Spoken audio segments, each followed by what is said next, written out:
toda la información que está contenida en ese akasha, en ese espacio consciente, puede ser vista, puede ser leída por quien ha trascendido el filtro, que somos fundamentalmente un alma que está teniendo una experiencia humana utilizando este maravilloso cuerpo que a través de la evolución se ha ido gestando, pero no como es ya un tópico que se repite, que somos un cuerpo que tiene una mente, un alma, sino que somos un ser, un sujeto autoconsciente, me gusta decir, un alma, que está pasando por una fase humana, por una experiencia humana, en una larga evolución, con muchas vidas. Esto no es...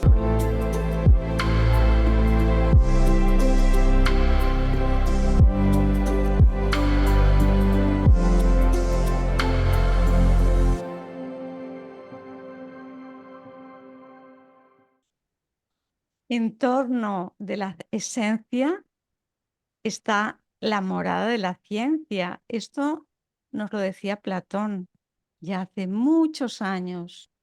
Hay un punto de unión entre la ciencia y la espiritualidad y ese es el tema que vamos a tocar hoy con nuestro invitado especial. Amigos y amigas del canal Somos Alma, estamos felices de estar una semana más con vosotros y como siempre y ante todo, agradeceros de corazón vuestros comentarios, vuestros likes, vuestras suscripciones y todo ello nos facilita seguir haciendo el camino que creemos y que nos gusta hacer. Pues dicho esto, damos la bienvenida a Vicente Merlo. Hola Vicente, ¿cómo estás?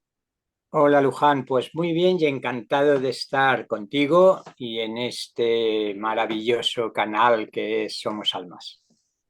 Bueno, y nosotros estamos encantadísimos de tenerte.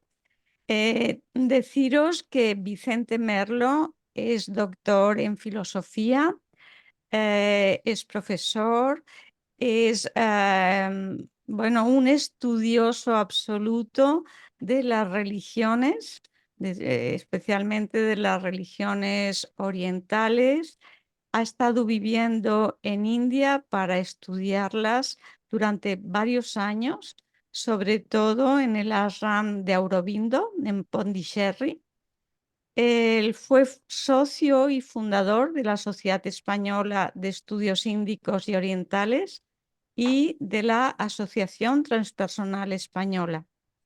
Preside la Comunidad Internacional de Sri Aurobindo y de la Madre Mirra y también de la Asociación Akasha.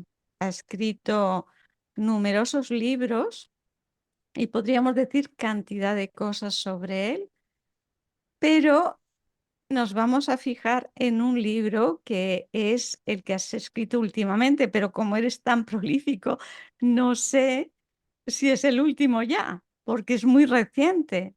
¿Es el último? Es el último que ha aparecido, pero en 7 o 10 días habrá uno nuevo en las librerías. Felicidades. Bueno, pues el libro al que nos referimos es Eres inmortal, experiencias cercanas a la muerte y un mapa del más allá. Entonces, preguntarte simplemente por qué este interés en escribir este libro sobre este tema en este momento. Bueno, yo creo que nuestra vida no está totalmente dirigida por nuestra pequeña conciencia y nuestra pequeña voluntad, sino que formamos parte de toda una sociedad y de todo un planeta y de todo un cosmos. Y creo que estamos en un tiempo crítico para la humanidad. Algunos incluso hablan de una nueva era de la luz o una nueva era del alma, lo cual encaja mucho con lo que estamos diciendo. Por tanto, yo creo que los tiempos, uno de los signos de los tiempos es este interés por saber realmente si con la muerte termina todo o hay algo más después. Y esta ha sido una de las inquietudes constantes en la historia de la humanidad. ¿Y por qué este interés en unir la ciencia y la espiritualidad? Porque de tu libro, lo que a mí me ha llamado la atención, porque hay muchos libros sobre ECMs, pero el tuyo tiene ese ensamblaje tan bonito de la ciencia y de la espiritualidad. ¿Por qué? Pues volvería a la idea de que estamos en un tiempo de síntesis y es el momento de sintetizar la ciencia, la filosofía, podríamos decir, la experiencia mística y, por cierto, a mí me gusta considerar las experiencias cercanas a la muerte de las que vamos a hablar como una auténtica experiencia mística o, si se prefiere, por otra parte, como una experiencia iniciática. Experiencia mística porque sin ninguna duda llega al fondo de nuestro ser y al fondo de la realidad, en algunas ocasiones, no siempre.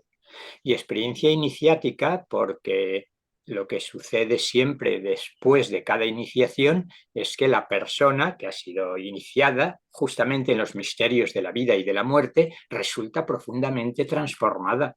Y esto es uno de los puntos más interesantes en las ECM, como podemos resumir, tal como se suele hacer, experiencias cercanas a la muerte.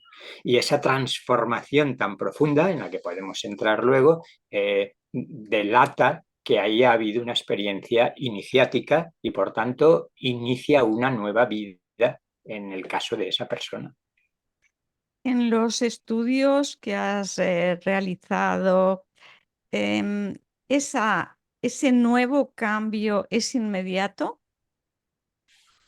En algunas ocasiones es inmediato, en otras a mí me ha llamado la atención conforme he ido investigando el tema que en muchas ocasiones se presenta de una manera exclusivamente hermosísima y a veces edulcorada. Hay que tener en cuenta que eso es así, me parece que es una de las experiencias más magníficas que se puede tener, pues los testimonios hablan de ello, pero no siempre se integra esa experiencia con facilidad, con naturalidad y armónicamente. Hay retos terapéuticos que se presentan en algunas de las personas que no saben muy bien cómo encajar eso en su vida. Sus valores han cambiado tanto, su manera de ver el mundo ha cambiado tanto, las relaciones con los otros, la naturaleza, el cuidado compasivo por los demás, que no siempre es fácil integrarlo, sobre todo antes de que el tema empezara a divulgarse tanto, cuando uno, después de esa maravillosa experiencia, intentaba contarla y le decían que había sido una alucinación, que no insista porque te mandaremos al psiquiatra, que esto no es realidad y por tanto no sabía la gente muy bien qué hacer después de la experiencia más preciosa de su vida y para ellos no solo real, sino hiperreal, ultra real, no siempre para todos ha sido fácil. Pero bueno, tampoco quiero irme al otro extremo y enfatizar esas pequeñas dificultades que en algunos pueden surgir. En la inmensa mayoría es de profundo gozo, de descubrimiento de que el amor incondicional es la sustancia última del universo y una transformación profundamente positiva.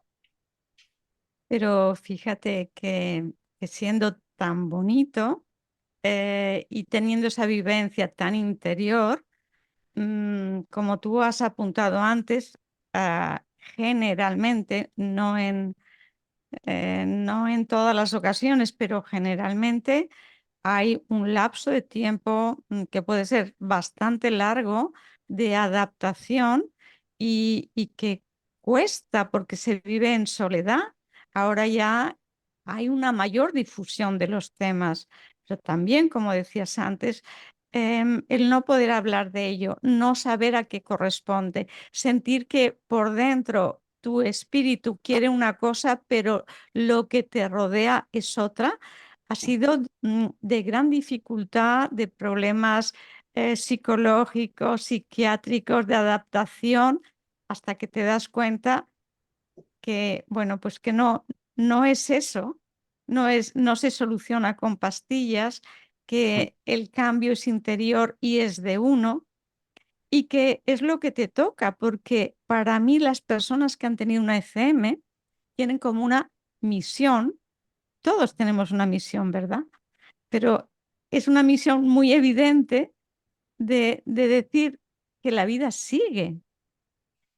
Porque antes, cuando decían, bueno, es que no ha venido nadie de más allá para decir que hay más allá. ¿Cómo que no? Claro que sí, sí han venido del más allá. Y actualmente, a través de la ciencia, podemos demostrar que era un paro cardíaco. O sea que es una muerte, porque en ese paro cardíaco hay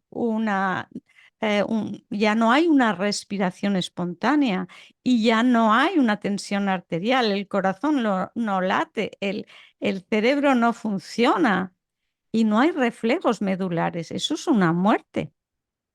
Que por los métodos de reanimación actuales se reanimen, podríamos decir, como dicen muchos autores, que es una resurrección. Queda muy fuerte decirlo, ¿no? Pero es así. Entonces, son mensajeros, para mí son mensajeros de esa esperanza de amor, ¿no? Total, y de que la vida sigue. Pero bueno, lo ven como, como que tienen la misión de comunicar o no. En muchas ocasiones sí, y no solo eso, sino que se despiertan algunas facultades que hasta entonces estaban dormidas, algunos dones. Hay estadísticas muy completas en estos 50 años que lleva estudiándose en serio científicamente el caso de las ECM. Y bueno, el despertar de determinadas capacidades psíquicas, como la clarividencia, la posibilidad de ver el aura de las personas y de todos los seres vivos, o la telepatía, la capacidad de comunicarse mentalmente con otras personas, que es lo que ocurre cuando hay una experiencia cercana a la muerte.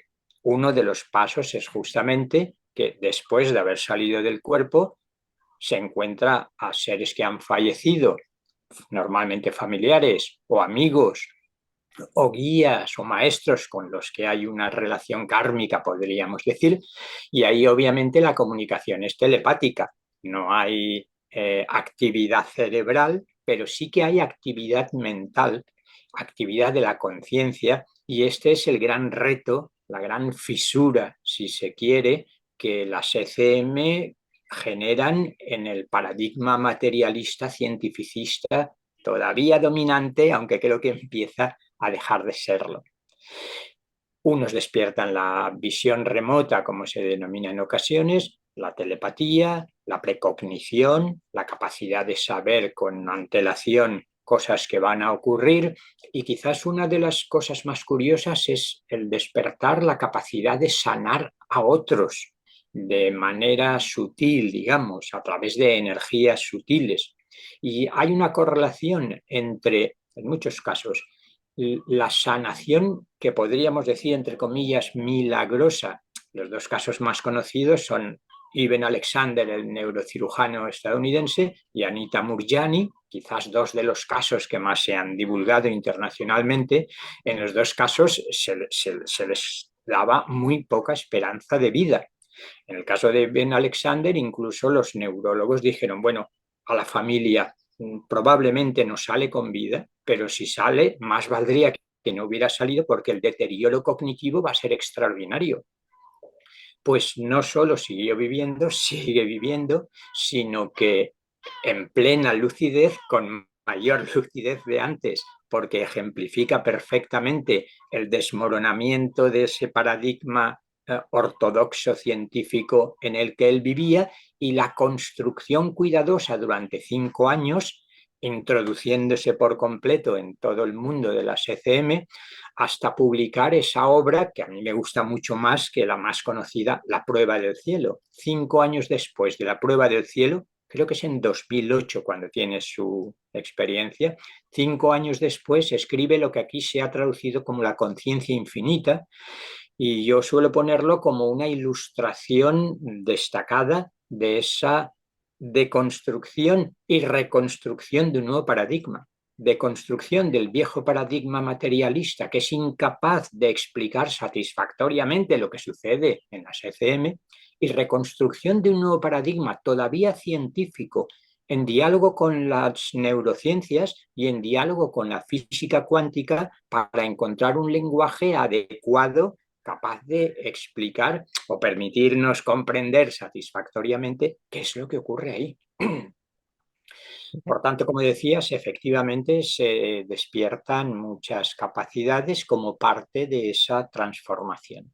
Y los que han sido sanados milagrosamente, como los dos casos que decíamos, en Anita Murjani es algo parecido, no se le daba demasiadas esperanzas de vida, algunos de ellos, no digo que estos dos, sino otros muchos, despiertan esa capacidad de sanar, una especie de curación esotérica, podríamos decir, evocando el título de la obra de Alice Bailey, ¿no?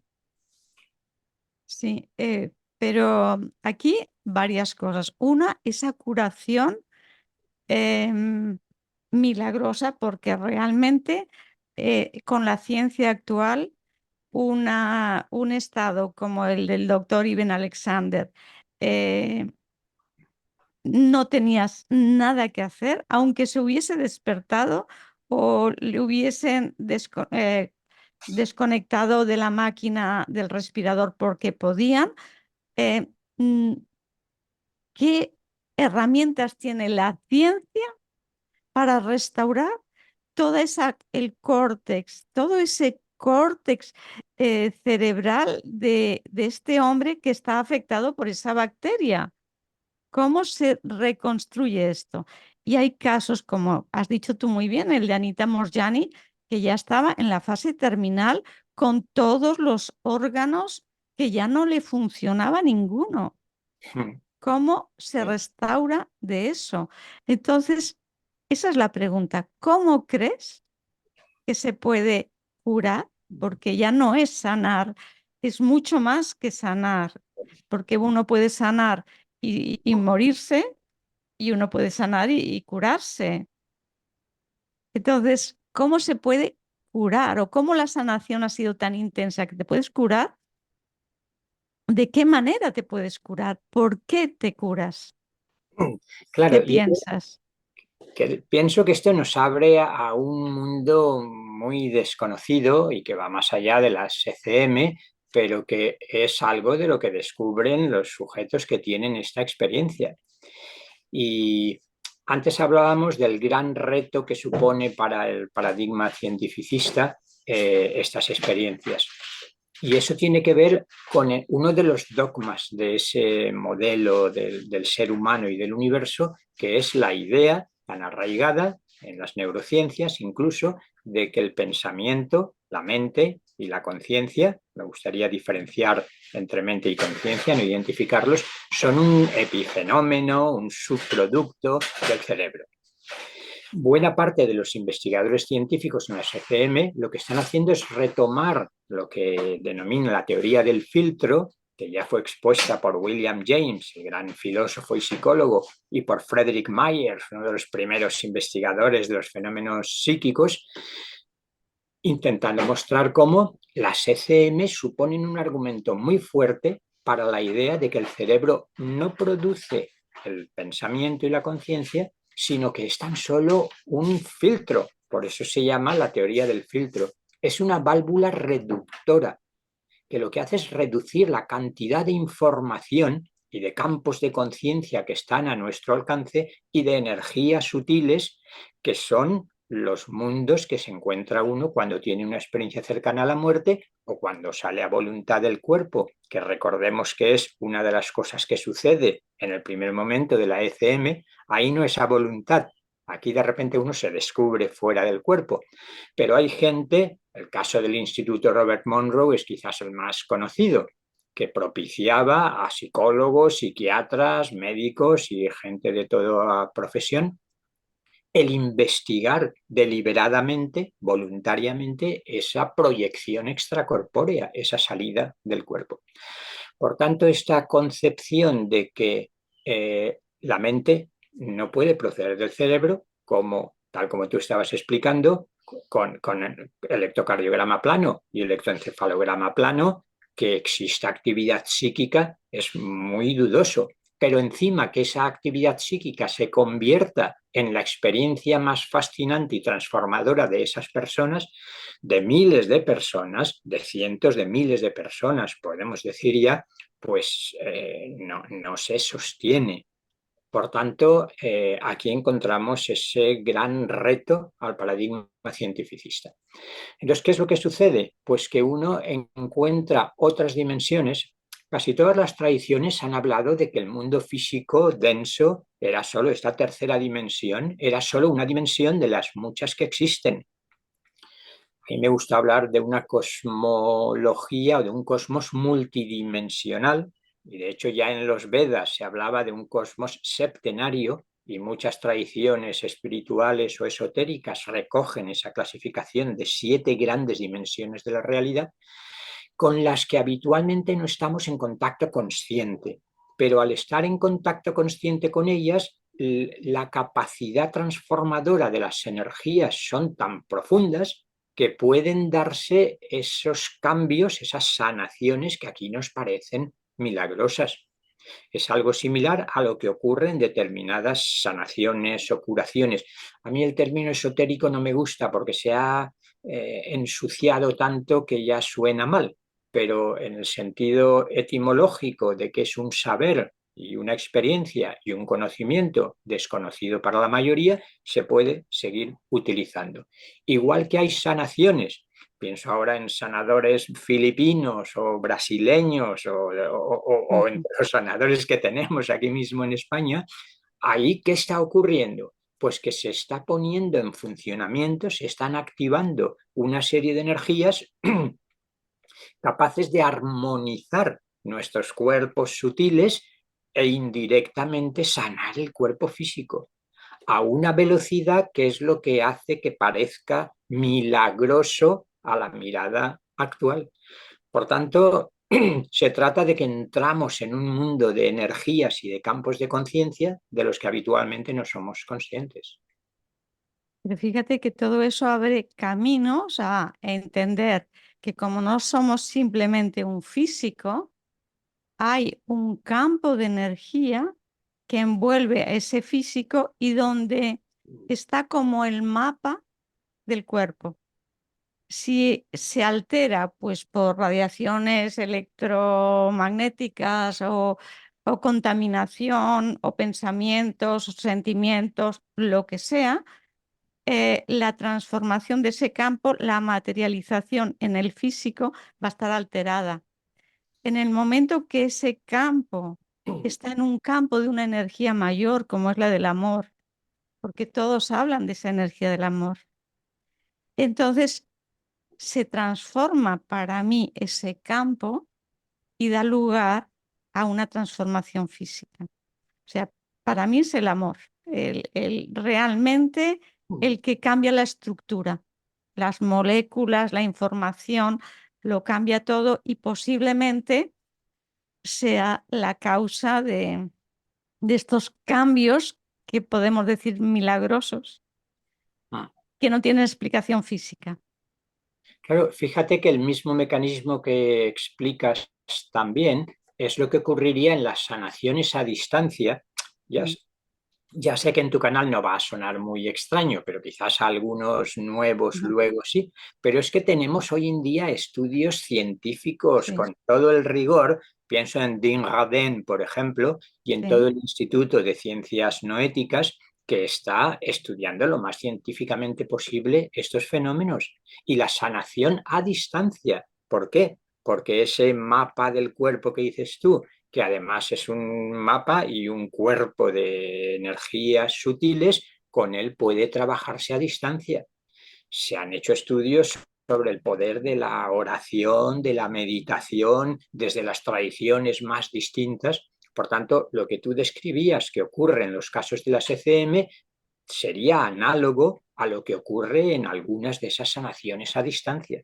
Con lo cual se nos abre otro mundo y Sí. lo fundamental es lo que tú dices, lo que desde hace muchos años está diciendo el programa desde su propio nombre, que somos fundamentalmente un alma que está teniendo una experiencia humana utilizando este maravilloso cuerpo que a través de la evolución se ha ido gestando, pero no como es ya un tópico que se repite, que somos un cuerpo que tiene una mente, un alma, sino que somos un ser, un sujeto autoconsciente, me gusta decir, un alma, que está pasando por una fase humana, por una experiencia humana, en una larga evolución, con muchas vidas, que esto nos abre otro campo de esos márgenes del estudio de la conciencia, como dice aquel, que es el caso de la reencarnación, porque lo que recojo en el libro, al final en la tercera parte, entre otras cosas, es esas investigaciones a través de la terapia regresiva y de otros modos de conocimiento, telepáticos o a través de la expansión de la conciencia,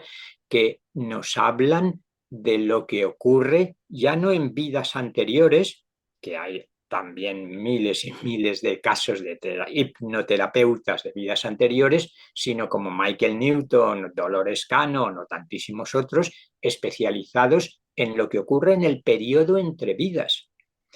Y si lo traigo aquí a colación es porque a su vez estas enseñanzas contemporáneas, porque podíamos dejar de lado de momento todas las enseñanzas religiosas de todas las tradiciones, pero en enseñanzas espirituales contemporáneas las afirmaciones que se hacen aparentemente a través de una evidencia personal coinciden totalmente con las descripciones de las ECM. El encuentro con los familiares, amigos o seres fallecidos, el encuentro con esa luz amorosa o ese ser amoroso, infinito, incondicional. No entro ahora en los nombres que cada uno pueda ponerle. Si es que hay una interpretación de la experiencia, como probablemente en algunos casos ocurrirá, y unos interpreten que esa luz amorosa o ese ser de luz es Jesús o el Cristo, otros que es el Buda o un Bodhisattva, o desde el hinduismo que es Krishna. Bueno, puede que haya interpretación, pero tampoco me gustaría caer en lo que podemos llamar un contextualismo que diga, sí, claro, es que cada uno lo interpreta. No es que existan. Lo que acabo de decir no niega la posibilidad de que el encuentro con ese personaje histórico que conocemos como Jesús, o Sananda y en su época como Jesús, o la conciencia crística o el ser crístico, lo que he dicho antes no elimina la posibilidad de que haya un encuentro real con esos seres, con esas conciencias luminosas. Pero el caso es que esa revisión vital, esa retrospección, que es otro de los puntos cruciales de las ECM, porque no solo se ve, sino que se vuelve a vivir con toda intensidad. Y no solo lo que yo he vivido, sino los pensamientos y las emociones de aquellas personas con las que me he relacionado, he interactuado. Todo ello coincide plenamente. Primero, con muchas enseñanzas antiguas. Recordemos el libro tibetano de los muertos, el Bardo Todol, donde después del bardo del vivir y el bardo del morir, llegamos al bardo del Dharmata, donde uno descubre la vacuidad luminosa, dice el budismo tibetano, la luz clara, justamente o quizás analogía o lo mismo que la luz infinita, amorosa de la que hablan en las ECM. Por tanto, no es un añadido más, sino es mostrar, primero, que las ECM se han descrito con anterioridad.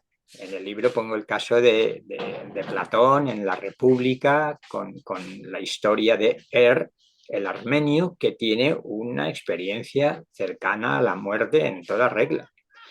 También en el Tíbet me gusta insistir que aparte del libro tibetano de los muertos, está la figura del Delok, con docenas de testimonios de personas que han tenido esa experiencia cercana a la muerte y han vuelto.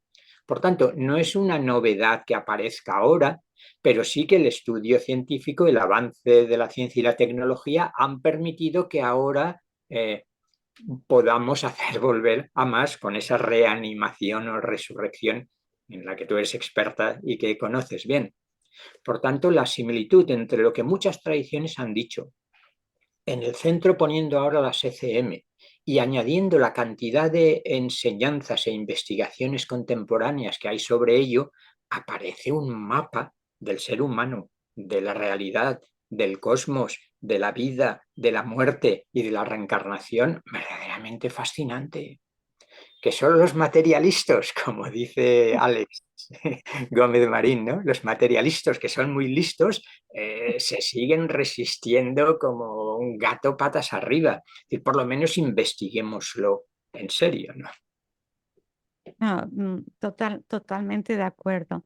De las experiencias cercanas a la muerte que has leído para escribir este libro, que has investigado, ¿cuál es la que te ha llamado más la atención? Bueno, me parece que, como han señalado casi todos los investigadores también, el momento cumbre, ese, después de la salida del túnel, es el encuentro con ese. Fíjate, a mí siempre me ha llamado la atención que en ocasiones uno lee un ser de luz, es decir, se personaliza, se personifica, es un ser de luz amorosa cuyo amor despierta nuestro propio amor que no hemos vivido generalmente en esta vida. Otros prefieren hablar de una luz, como si fuera algo impersonal. Pero es que esto no es tan extraño. La historia de las religiones consiste en esa lucha entre, si no lucha, diferencia entre quienes dicen la realidad última es Dios como ser personal y otros más vía Oriente, el hinduismo en algunas de sus ramas, el budismo fundamentalmente, dicen, no, no, concebid la realidad última como, como un ser personal, no como una persona humana. Persona puede ser persona infinita. Pues algunos prefieren hablar de una realidad impersonal. Pues bien, eso de lo que está plagado la historia de las tradiciones contemplativas, espirituales, religiosas, lo encontramos en las descripciones de las ECMs, sea personal o sea impersonal, casi diría, sea onda o sea corpúsculo, como se percibe, a lo mejor es que es ambas cosas. A lo mejor es que lo que filtra nuestro cerebro aquí es incapaz de comprender una realidad que trasciende lo personal y lo impersonal, o que se puede manifestar como personal o como impersonal, onda o corpúsculo como analogía que nos puede aproximar a ello. Por tanto, lo que me ha sorprendido es la cantidad de veces que se une el amor más desbordante y que resulta inefable y no se puede transmitir aquí, con el conocimiento que algunos denominan infinito, con esa sabiduría que permite comprender absolutamente todo.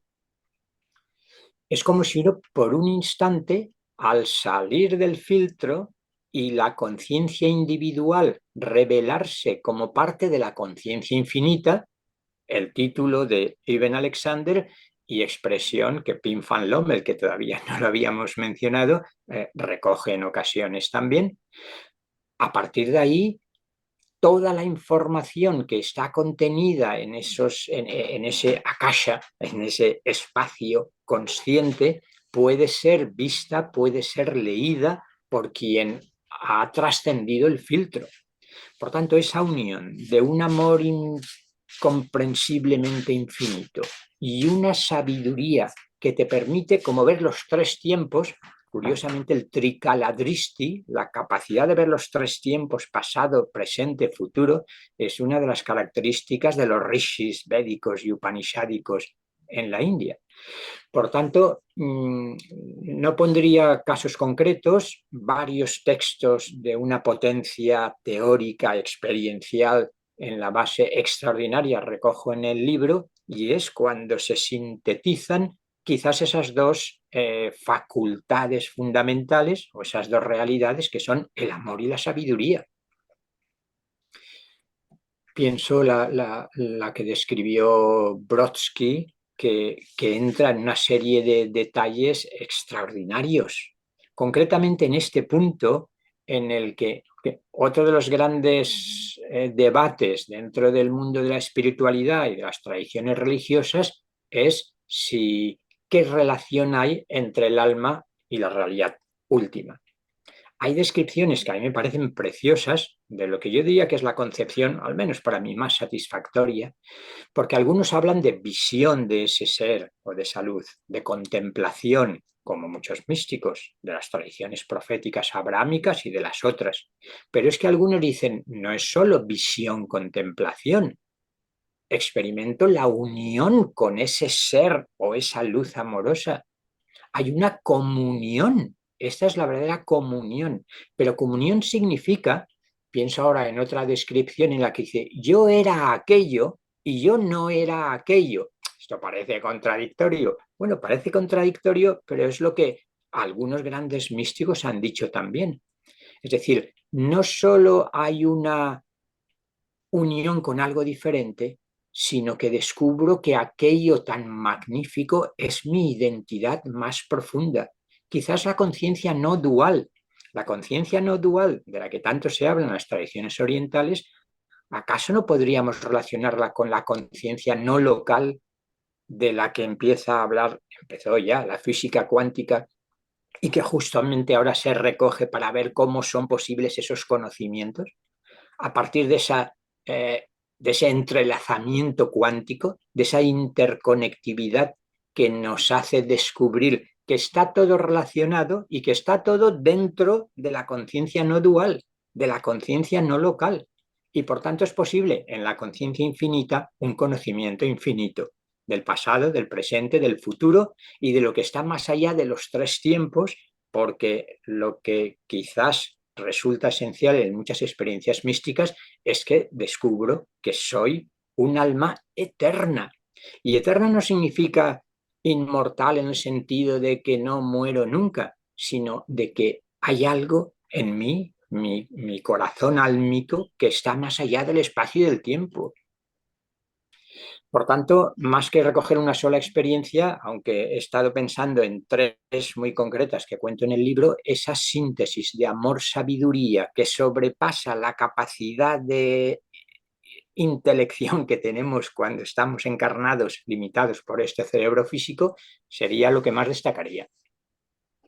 Fíjate, es que esto abre un mundo tan amplio que muchas veces yo me encuentro en que en la vida, tanto en la ciencia como en la vida normal, somos reduccionistas totales y no nos damos cuenta que la vida es expansión y expansión en un continuo. Entonces no podemos decir ni que aquello es la verdad, porque es la verdad hasta donde hemos llegado y hasta donde conocemos, pero tampoco podemos decir que esto es todo, porque está en continuo movimiento y quizá estamos juzgando con ojos y, y aparataje antiguos cosas que requieren una tecnología nueva, pero también una mente nueva. A veces somos reduccionistas. Dices, no, yo creo que un verdadero científico tiene que no negar que aquello ocurre, sino investigar cómo es posible que aquello ocurra, pero no negarlo, porque es evidente. Yo me he encontrado con mucha gente que dice, no, esto no es así. Y dices, bueno, pero dime, ¿has leído esto o has leído esto otro o estos informes? Ah, no, no me interesa. Entonces, aquello pasa, ah, no me interesa. Y lo ideal es una persona escéptica, total, que no crea en nada, pero que se ponga a investigar, que vea que aquello pasa. Investiguemos, ¿no? A mí me gusta, Pero sí, dime. escuchando esto último, a mí me gusta hablar de lo que llamé el método empático crítico.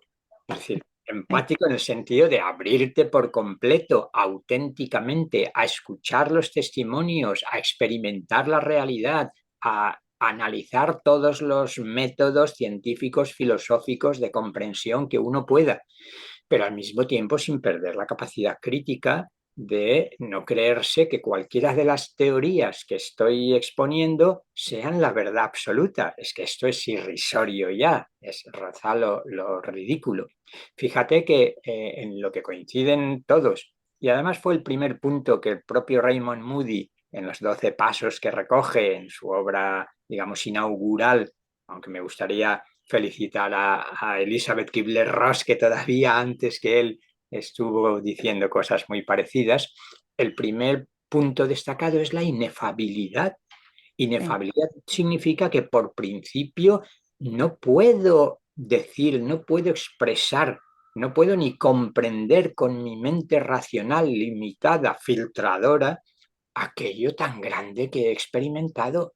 Por tanto, la experiencia va mucho más allá, como ha sucedido en toda experiencia mística, que se pasan la vida intentando decir lo inefable.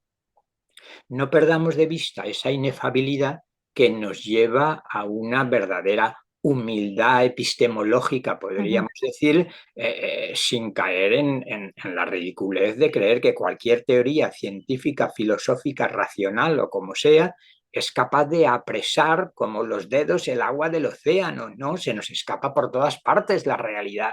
La realidad es misterio y ese misterio desde esta etapa evolutiva con este cerebro, difícilmente lo podemos apresar y expresar. Y un sentimiento de humildad total, porque es tan grande todo esto que es que nosotros no podemos llegar a comprenderlo, ¿no? Creo que eh, creer que somos el centro del universo o que somos los que sabemos más, por favor, ¿no? A más estudia uno, más sabe que no sabe nada, ¿no? Como decía el filósofo. Bueno, pues volviendo al tema, tú hablas de un mapa más allá. Has hablado también de Dolores Cannon y de Michael Michael, Newton. sí, que hablan del periodo entre vidas. ¿Cuál es como el mapa de lo que sucede después de la muerte hasta la siguiente encarnación o no encarnación? Ah,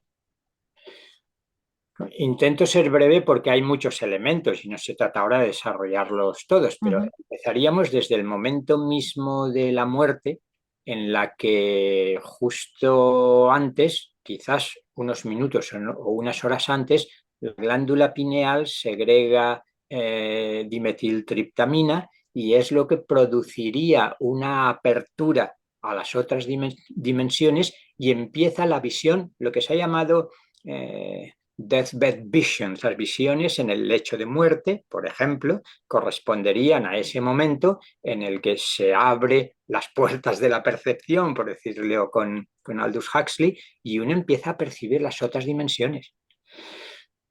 Yendo a las enseñanzas esotéricas como Alice Bailey, por ejemplo, lo que se produce en ese momento es cuando Platón definía la muerte como la separación del alma y del cuerpo, aquí la matización es mayor y es que el alma, me permito aquí entre nosotros utilizar este término, aunque tengo ciertas resistencias generalmente, digamos que se uniría al cuerpo a través de dos hilos, lo que Bailey llama el hilo de la vida que va al corazón y el hilo de la conciencia que va justamente cerca de la glándula pineal. Entonces, por la noche o en estados de coma, lo que sucede es que el hilo de la conciencia, lo que nos hace ser seres racionales y pensantes, puede desconectarse, pero sigue el hilo de la vida. Lo que sucede en la muerte es que se desconectan del cuerpo y además definitivamente no solo el hilo de la conciencia, sino también el hilo de la vida y por eso se ha terminado la vida. ¿Qué es lo que sucede? Pues justamente todas las enseñanzas coinciden en lo que las ECM también, que de repente uno se encuentra que vienen a recibirlo familiares, amigos, seres de luz, guías, y empieza también desde el punto de vista de estas enseñanzas esa retrospección vital, pero mucho más detallada. De hecho, podríamos decir que el encuentro con lo que algunos llaman esos consejos de sabios o ese grupo de maestros o esos guías se produciría en dos momentos. En un primer momento, nada más desencarnar para tener esa revisión de lo que ha sucedido y en muchas ocasiones junto con, utilicemos la expresión, tu familia kármica, es decir, aquellas personas con las que estamos kármicamente relacionados y venimos juntos o en todas las vidas o en muchas vidas. Por tanto, la primera retrospección, el primer aprendizaje de hasta qué punto he cumplido el contrato, el pacto, mi propósito para esta vida en sus líneas esenciales. Hay quien dice que normalmente cumplimos un 40-60% de lo que nuestra alma se ha propuesto antes de encarnar. Y un segundo momento sería justamente, luego entro en las fases intermedias, cuando tenemos que volver a encarnar, donde de nuevo con las relaciones kármicas más estrechas se decide lo que va a ser la siguiente vida en la que estoy dispuesto a entrar. Pero mientras tanto, entre una cosa y otra, se describe un mundo tan rico y tan complejo, o mucho más, y tan hermoso, sin duda mucho más, que este que conocemos aquí. Y uno, según sus afinidades, según la ley de atracción, si queremos aplicarla aquí, puede asistir a centros de investigación, a bibliotecas donde el investigador puede leer los registros akáshicos, algo que está tan de moda aquí, estando encarnado. Allí sería la gozada para el investigador de poder estudiar las múltiples vidas de las almas que quiera, siempre que tenga permiso de algún modo. O puede estudiar la historia del planeta, o del sistema solar, o de nuestra galaxia. Claro, esto ya los cientificistas que me estén escuchando seguramente ya han apagado el ordenador. Pero bueno, digamos que estoy presentando estas enseñanzas que se ofrecen no como especulaciones metafísicas, sino como evidencias procedentes de modos de conocimiento que no son ni el método científico ni siquiera la argumentación filosófica. Hay, como no, templos de sanación, porque no solo el cuerpo físico necesita ser sanado, sino que en ocasiones, tras el tránsito, hay cuerpos sutiles que todavía acompañan al alma, al menos en las primeras etapas, bastante dañados. Y hay algunos que describen a través de hipnosis regresiva la maravillosa sanación y armonización que reciben en esos templos de sanación. Hay templos de sabiduría donde uno recibe enseñanzas extraordinarias con grandes maestros que están en la otra dimensión. Esto en algunos casos, porque no se puede generalizar. Depende todo, digamos, del grado evolutivo, no me gusta mucho, pero lo empleo, de la frecuencia vibratoria. Este orden cósmico, energético, matemático que existe, hace, en esto coinciden todos también, y creo que es lógico, que cada uno va, digamos, al plano y al subplano que corresponde a la frecuencia vibratoria de su alma y de todo su ser, hasta el punto de que hay algunos, digamos, los más amantes de la densificación y que menos han despertado su conciencia, que van a quedar dormidos. Van a quedar dormidos, una especie de sueño, hasta que toca el momento de una próxima encarnación y se aproximan los señores del karma, como se les llama a veces, llaman a la puerta en la que están semidormidos y les dicen, bueno, os toca una nueva encarnación. Por tanto, unos van a quedar dormidos porque su conciencia de momento ya llegará, no da para niveles superiores, otros van a quedar en un plano astral medio superior, creando allí muchas veces por proyección sus propios contenidos, otros van a pasar a un plano mental mucho más luminoso y amplio, otros van a ir en ocasiones, los más iniciados entre comillas, digamos, a lo que podemos llamar el plano álmico o el plano del alma o el plano propiamente espiritual. Esto es lo que desde los teósofos y tantos otros, Bailey, Vicente Beltrán Anglada, llaman el Devachan. El Devachan porque es en un lugar donde uno está viendo la experiencia que tienen los devas en el sentido de seres brillantes, luminosos. Ahí sería donde el alma está en contacto más directo con la fuente última. Y después de ese descanso anímico se volvería, quien tenga que volver o quien elija volver, porque aquí es el alma quien elige siempre sin hacer, siempre de acuerdo a su a su mundo kármico, por supuesto.